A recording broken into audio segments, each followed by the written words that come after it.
तो my dear students, आप सभी का स्वागत है आपके अपनी क्लास में। आज का जो हमारा जो टॉपिक है that is zero order reaction. आज हम जिस टॉपिक को लेकर के आपसे डिस्कस करने वाले हैं वो हमारा है जी जीरो ऑर्डर रिएक्शन। ठीक है जी, जीरो ऑर्डर रिएक्शन। अब देखिए, फर्स्ट ऑफ ऑल तो आपको क्लियर होना चाहिए कि जीरो ऑर्डर का मतलब क्या है। देखिए, ऐसी कोई रिएक्शन अगर हम जिसका ऑर्डर हमारे को जीरो दे रखा हो, यानी कि ऐसी कोई रिएक्शन जिस रिएक्शन का ऑर्डर क्या हो हमारा जीरो हो, यानी कि जब रेट लॉ एक्सप्रेस करते हैं तो मोलर कंसंट्रेशन की पावर आपको जो इंडिकेट करी हुई हो तो वहां पर क्या दे रखी हो, जीरो। या फिर इसको ऐसे भी कह सकते हैं कि ऐसी कोई रिएक्शन जिसका जो रेट होता है वो हमारा इंडिपेंडेंट होता है कॉन्सेंट्रेशन ऑफ रिएक्टेंट मॉलिक्यूल्स। अगर रिएक्शन का जो रेट है वो कॉन्सेंट्रेशन ऑफ रिएक्टेंट पे डिपेंड नहीं कर रहा तो हम बोलते हैं रिएक्शन क्या है हमारी, जीरो ऑर्डर की रिएक्शन। तो फर्स्ट ऑफ ऑल इसकी स्टेटमेंट को नोट कर लेते हैं, जीरो ऑर्डर के स्टेटमेंट कैसे आप यहाँ पे बता सकते हो आप। तो आप बोलेंगे ए रिएक्शन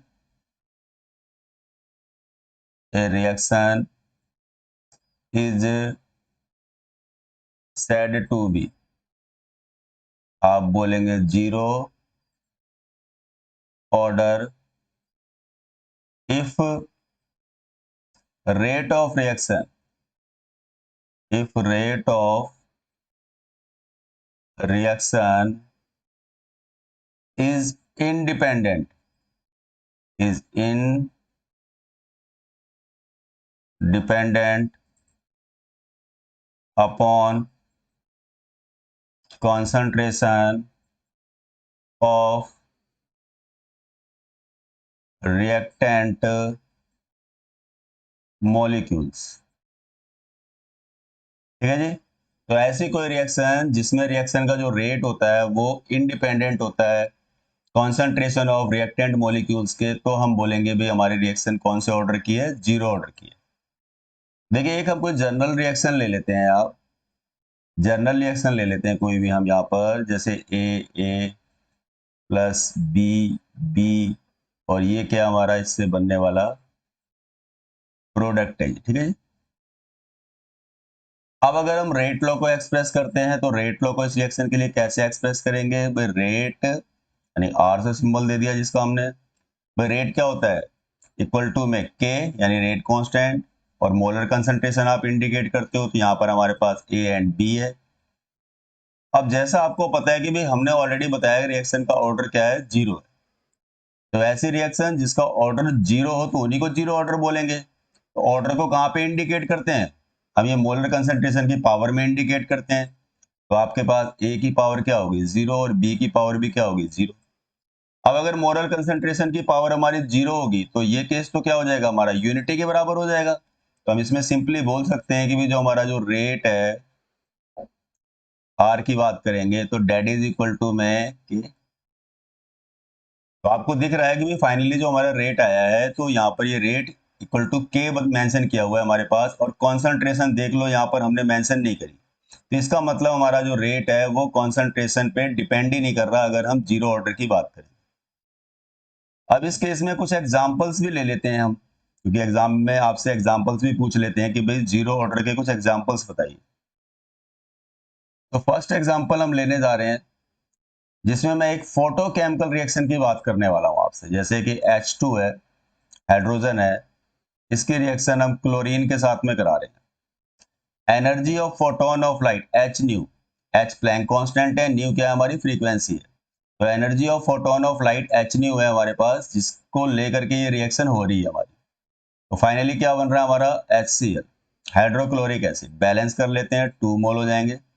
और ये हमारी एक फोटोकेमिकल रिएक्शन है।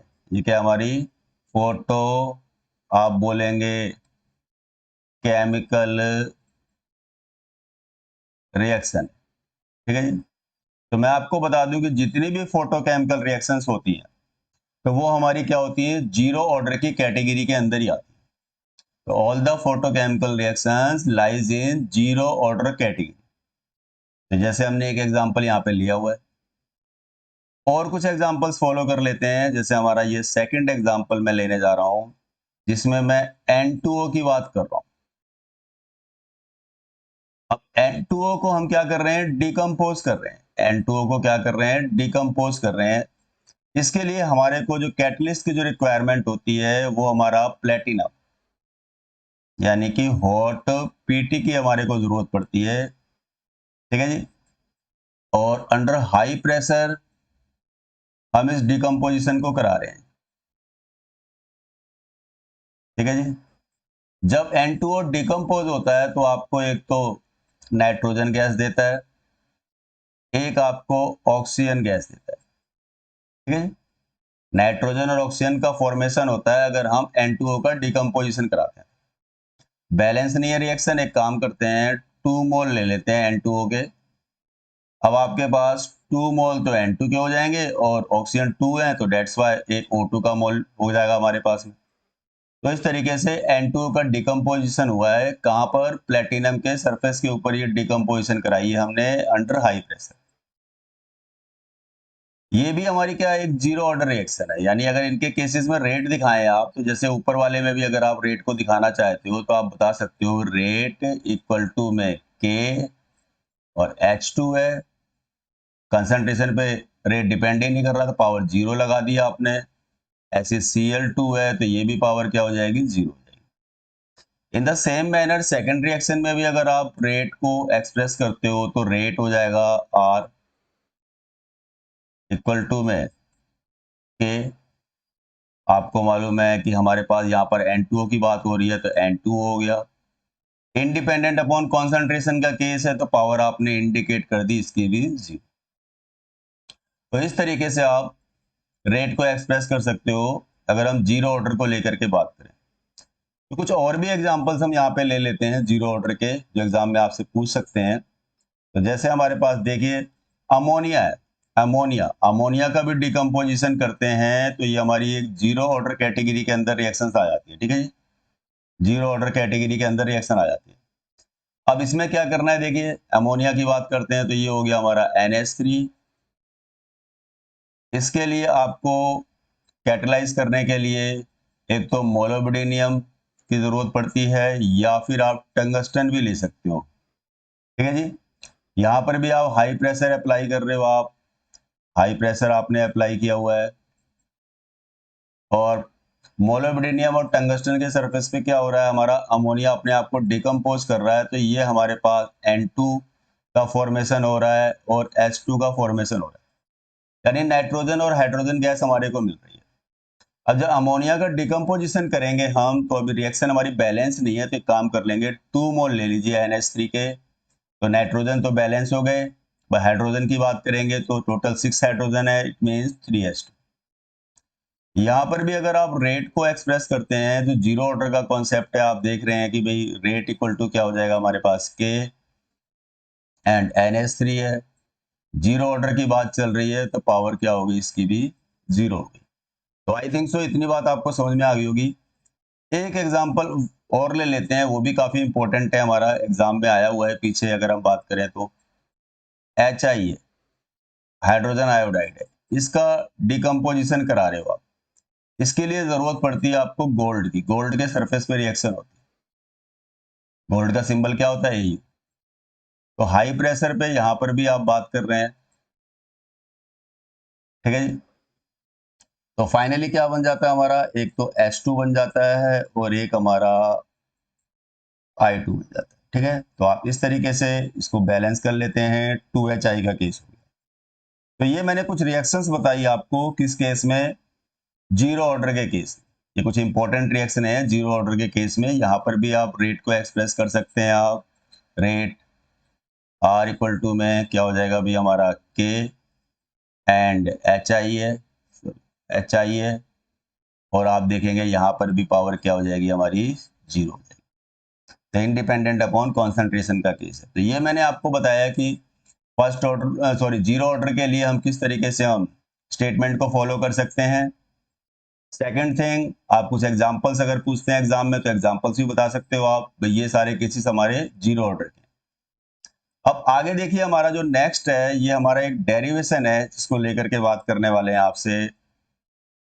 आप बोलेंगे इंटीग्रेटेड। काफी इंपॉर्टेंट है ये डेरिवेशन, इंटीग्रेटेड। ठीक है जी। रेट लॉ की बात कर रहे हैं आपसे for zero order reaction, zero order reaction.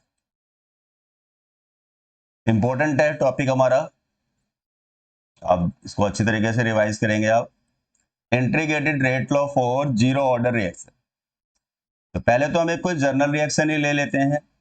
ये हमने ए लिया, इसको हमने प्रोडक्ट में कन्वर्ट कर दिया। अब मैं आपसे बात करता हूं कि भाई आपने मान लीजिए अब आपको दिखाना है यहाँ पे डिफरेंशियल रेट, इस रिएक्शन का डिफरेंशियल रेट दिखाना है आपने, तो कैसे दिखाएंगे आप? देखिए द डिफरेंशियल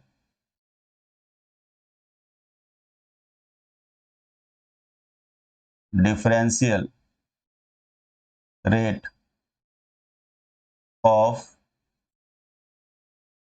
रिएक्शन की बात करेंगे इज गिवन बाय। तो आप देखिए डिफरेंशियल रेट हमारे को दिखाना है, तो कैसे दिखा सकते हैं बोले हम? तो भाई आप बोलेंगे रेट क्या होता है, देखिए रेट,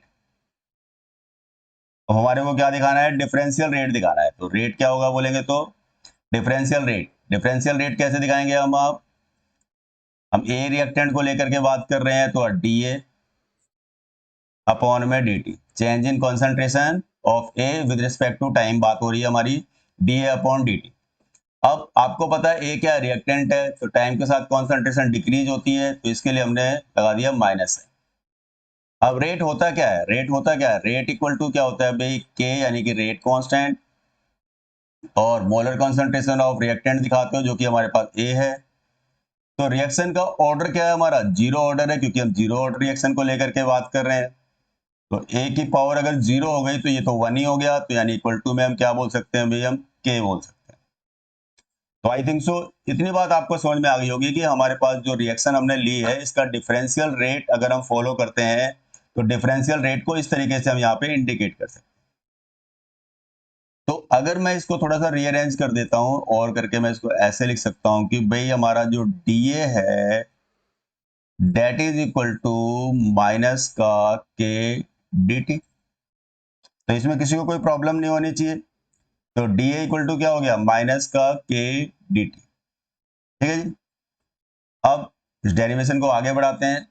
अब हम क्या पास हमारे पास जो एक आपका फाइनली आपका d a equal to minus k d t आया हुआ है, इसमें हम दोनों साइड इंटीग्रेशन कर रहे हैं।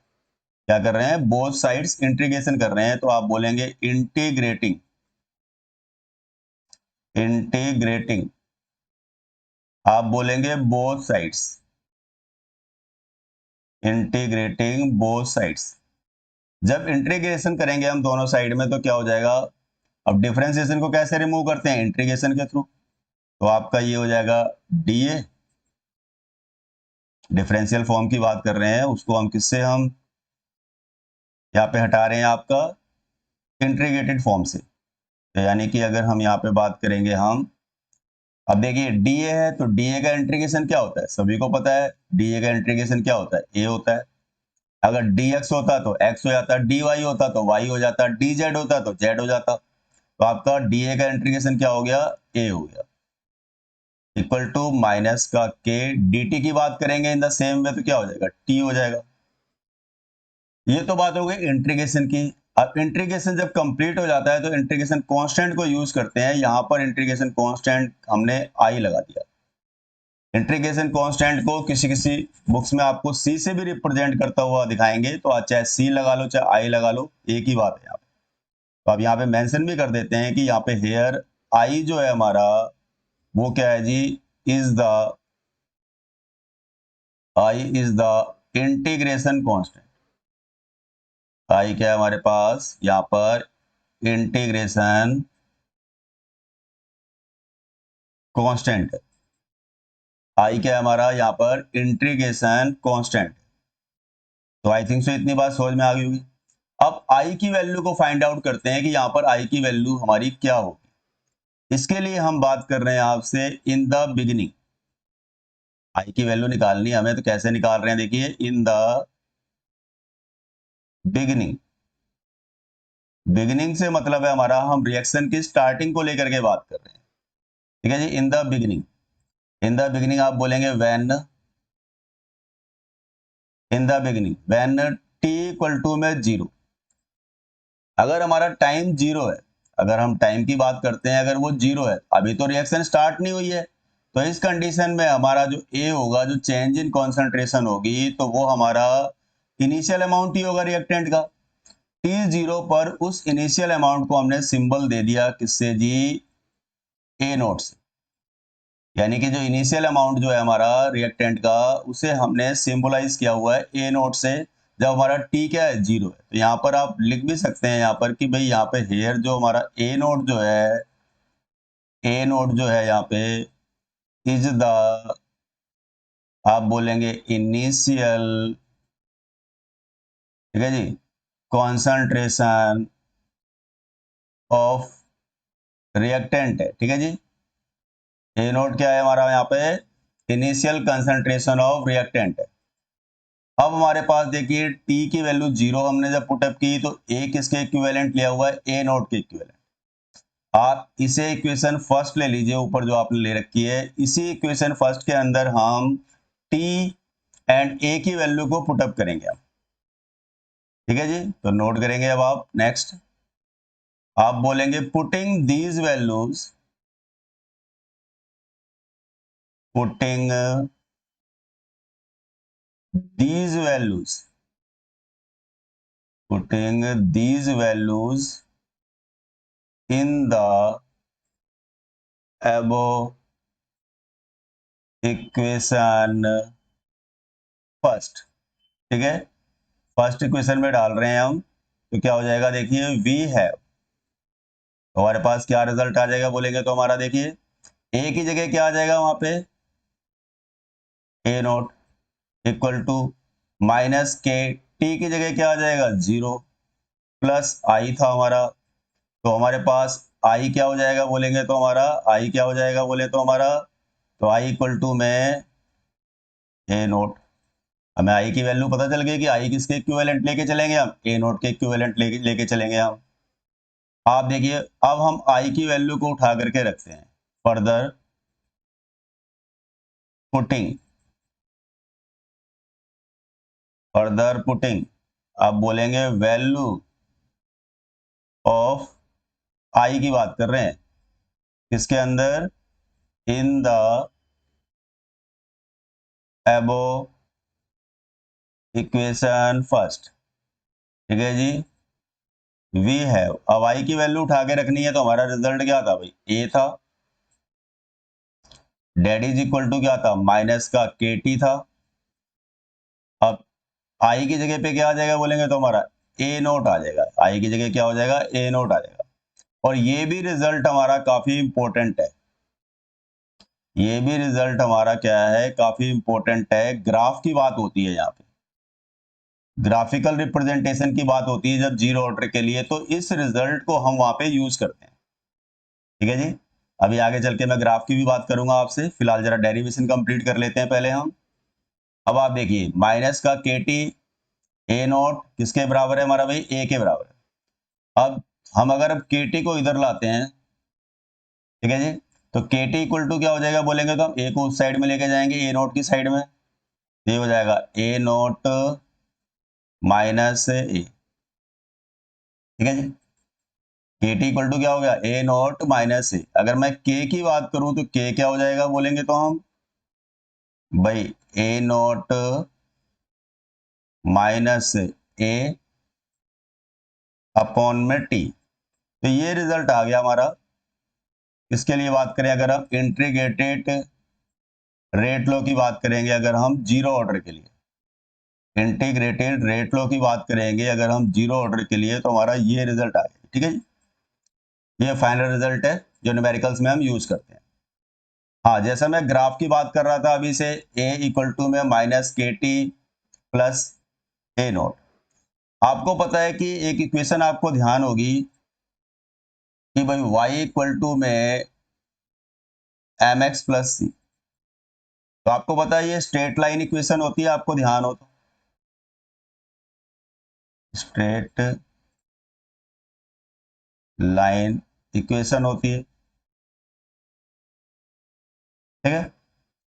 y equal to M X plus C, इसी से कंपेयर करेंगे।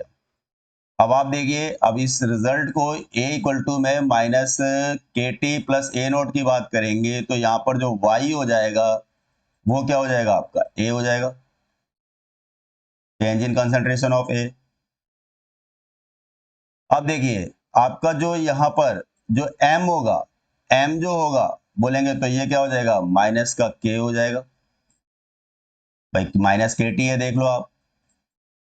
और जो x है वो क्या हो जाएगा, बोलेंगे तो ये हमारा t हो जाएगा। और c जो है वो क्या हो जाएगा, हमारा a नोट हो जाएगा, ठीक है जी, a नोट हो जाएगा। यहां पर आपका जो x और y है ये तो एक्सिस को रिप्रेजेंट करते हैं, और माइनस जो k है, माइनस जो k यानी जो m जो है वो क्या दिखाता है आपको, बोलेंगे तो ये हमारा क्या इंडिकेट करता है, स्लोप को, स्लोप ऑफ लाइन। और जो ए नोट जो है यहाँ पर ये इंटरसेप्ट को दिखाता है, अभी कॉन्सेंट्रेशन कहाँ पे, इंटरसेप्शन हो रही है कॉन्सेंट्रेशन पे, तो ये आप बोलेंगे इंटरसेप्ट को दिखाता है, ठीक है जी। अब हम ग्राफ को लेकर के बात करते हैं इसकी। तो ग्राफ हो जाएगा हमारा इस तरीके से, आपने ड्रॉ करना है, देखिए ये देखिए, ये वाई एक्सिस पे क्या बताया था मैंने आपको, ए बताया था, ठीक है जी। अगर हम एक्स एक्सिस की बात करते हैं तो एक्स पे क्या बताया था मैंने आपको, टाइम, ठीक है जी। और इंटरसेप्ट क्या बताया था मैंने आपको, बताया था ए नोट। और नेगेटिव था हमारा स्लोप, तो नीचे की तरफ आएगा हमारा इस तरीके से, ग्राफ की बात करेंगे तो उसका स्लोप क्या हो जाएगा हमारा, बोलेंगे तो इक्वल टू माइनस का के, ये हो जाएगा। तो ये तो हो गया हमारा स्लोप। कई बार ग्राफ आपको बोलते हैं कि भाई आपने प्लॉट करना है रेट वर्सेस कंसंट्रेशन, तो वो ग्राफ भी देख लेते हैं हम, rate versus concentration, rate versus concentration. अब रिएक्शन का जो रेट है देख लीजिए, रेट की बात कर रहे हैं वर्सेस कंसंट्रेशन।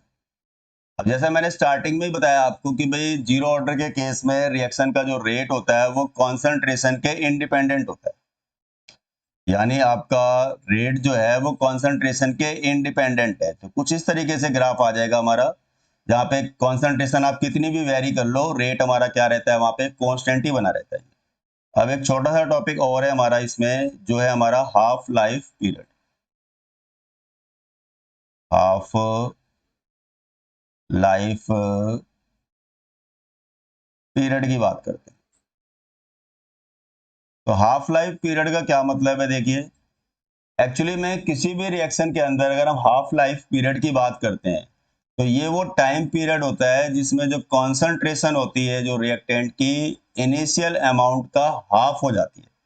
तो जिस टाइम पीरियड के अंदर रिएक्टेंट का अमाउंट इनिशियल कंसंट्रेशन का हाफ हो जाए तो उसे क्या बोलेंगे भाई, हम हाफ लाइफ पीरियड बोलेंगे हम। आप बोल सकते हैं, देखिए किस तरीके से, it is that time period,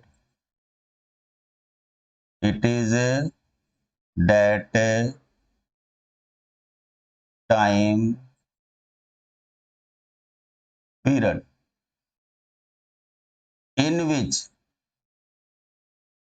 in which concentration of reactant, concentration of reactant, ठीक है जी, बिकम मॉलिक्यूल्स भी बोल सकते हो, concentration of reactant molecules becomes half of its initial amount, जो भी इसका इनिशियल अमाउंट होता है रिएक्टेंट का, जिस टाइम पीरियड में कॉन्सेंट्रेशन रिएक्टेंट की एक्चुअल में हाफ हो जाती है, तो उसी को क्या बोलते हैं भाई हम, हाफ लाइफ पीरियड बोलते हैं। इसका मैथमेटिकल केस भी हम देख लेते हैं। देखिए इसमें क्या होता है, देखिए आप सभी को मालूम है द रेट कांस्टेंट, अभी मैंने डेरिवेशन कराया है, the rate constant for zero order reaction is given by, क्या आया था हमारा रेट कांस्टेंट का रिजल्ट, के इक्वल टू में ए नोट आया था माइनस ए अपॉन में टी, ये रिजल्ट आया था। इसे इक्वेशन 1 ले लेंगे, इसी की हमें जरूरत पड़ेगी अभी।